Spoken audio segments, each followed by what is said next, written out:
first of our video tutorials for Math Methods Unit 3 and 4.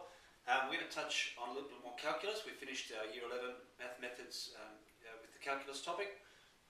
And we're going to kickstart Year 12 methods or Unit 3 or 4 methods with a couple of new rules for differentiation. The first of these three rules will be known as the chain rule, and it will be used for differentiating what we call composite functions. You will have seen composite functions in the past. They're not new, but the definition may be new to you.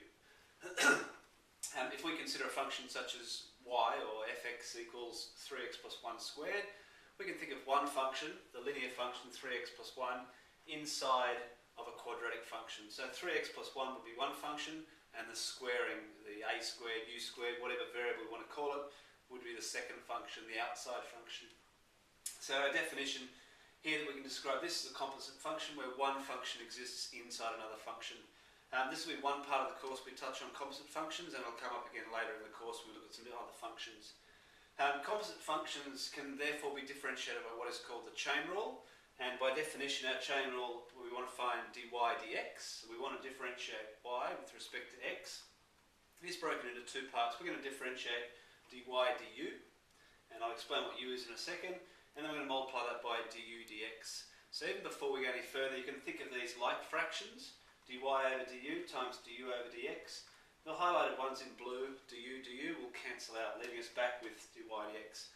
Now that's going to be important when we get to related rates later in the course as well. So getting to the actual examples, we've got two examples here. One's reasonably straightforward, and the other one's made a little bit more complex with the surds and some preparation work that needs to be done. But both will use this formula known as the chain rule to differentiate. Now this particular function here that you've seen over here, 3x plus 1 squared, I've repeated over there. We could expand that function. We could expand 3x plus 1 times 3x plus 1 and then differentiate each of those terms separately. And I'll leave that for an exercise for you guys to do to actually verify the answer that we get here using the chain rule. Because this one is applicable to actually expand. It wouldn't take too much effort to expand that and differentiate each term individually. If our powers of n increase, we wouldn't want to expand a cubed or a quartic or any higher power.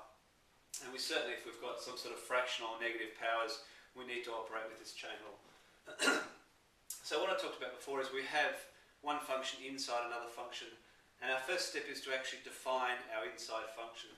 So we're going to let u, now it could be any letter of the alphabet, but by convention u is going to be our inside function, so that's going to be 3x plus 1. And if we differentiate that, remember we need to come up with this part here, du dx. If we differentiate du dx, so we're differentiating u with respect to the letter x, well 3x just becomes 3, and the 1 as a constant will drop away, so du dx is equal to 3. If u equals our inside function, then we can think of y now being not 3x plus 1 squared, but u squared, where u was 3x plus 1. So we've simplified that outside function to be just u squared. Now the second part of this is dy du. So we want to differentiate y with respect to the letter u. So we treat it like any differentiation. This is u to a particular power. Our differentiation by rule says our power comes down the front, so we'll have 2, and our power will also drop by 1. So u squared becomes 2u. Now that's important preparation work. We need to set up that, we need to define what u is, our inside function, and we need to differentiate these separately. There will be a bit of a shortcut, and I'll talk about the shortcut method in a second, but until you get the hang of the chain method, be fairly formal with your setting out, the definitions, the two derivatives. You may like to, as I do, use a different coloured pen so you can see which part you've got ready to substitute into this particular formula. So working below the dotted line here, we have everything ready to go.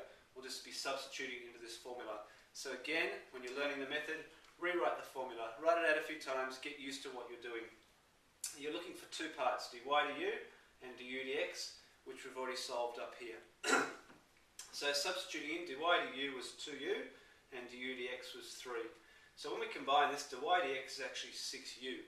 Now nowhere in the original question was there anything to do with u, so our final step is to eliminate this temporary variable and substitute back in what we know u was, and u was defined as 3x plus 1. So we're looking for 6 lots of u, where u is 3x plus 1. Now you can expand this and you'll have 18x plus 6, and that's what I'll ask you to check. I'll ask you to expand that and check that you get the same answer differentiating both by the chain rule and differentiating each term individually when you expand that. Okay, we're going to get to know this as a shortcut method, which will require a little bit less set out. where we're going to differentiate both inside and outside the function. So we talked about the definition of a composite function, where one function is inside another function. When we get the hang of this, we'll be looking at taking a shortcut without quite so much setup. But in terms of your preparation at this stage, make sure as you're learning this technique, you're writing out this formula, you're differentiating each part separately, and you're substituting in U at the end to find that final step. Example 2 becomes a little bit more complex only because of the use of surds, and we've got some fractional and some negative indices to deal with. Now I've changed the definition here from y to fx, but while we're comfortable with the definition of dy dx equals dy du times du dx, let's stick with that convention, and we can substitute back at the end and make it f dash x. Okay, so nothing changes with our setup.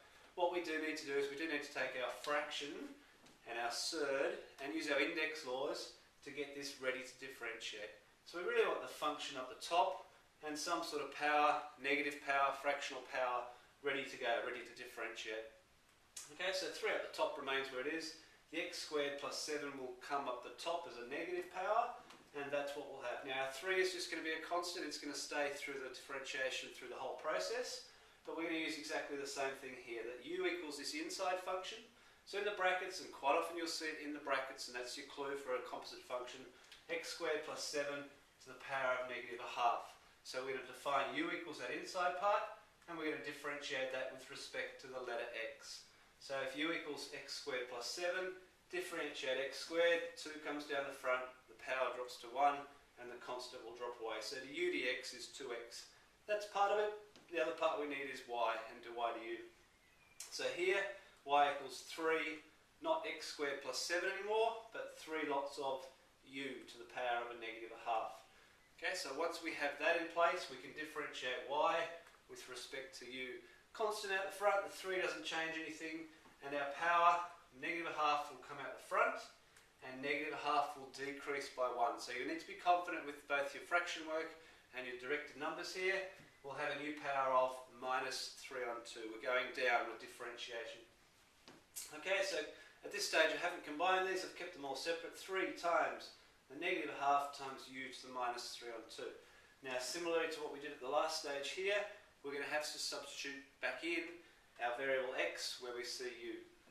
Okay, so below the line we have dy dx. Now I haven't written the full formula out here, but we've got the 2 parts. We've got dy du, which you can see here. Now in this single step here, I've substituted back in for u, x squared plus 7. So the blue writing there, x squared plus 7 is what u is, and it's u to the power of minus 3 on 2. That's our outside part. That's what we differentiate if we differentiate outside of that function. When we differentiate inside the function, x squared plus 7, that was our u part, du dx became 2x. So we're going to talk about that being the inside differentiation. Okay? They need to be multiplied together. So our shortcut rule says differentiate inside and outside and multiply according to this chain rule. So the 2 parts here get combined.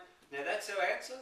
That's algebraically, numerically correct, but a little bit of tidying up to do. We're going to take our powers. You've got a 2 on the bottom here and a 2 at the top here. They will cancel, leaving you on the numerator. You've got 3, a negative 1, and an x, so negative 3x on the top. And our negative power will be placed on the bottom of the fraction. Okay, so this x squared plus 7 will come down the bottom of the fraction as a positive 3 on 2. Now we can leave it in that form there. Examiners would be fine with that form there. But more properly, if we were given as a surd, we should probably give it back as a surd in our final answer. So a bit of practice with our surd work and our fraction indices. Something to the power of 3 on 2 is the square root cubed, or the cubed square root. Either order would be okay. And I'm left with minus 3x. All over, brackets, square root of x squared plus 7, all cubed.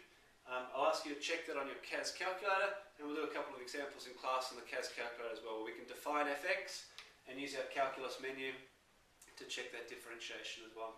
So that is the chain rule. Next up we'll have the product rule, followed by the quotient rule. Thank you.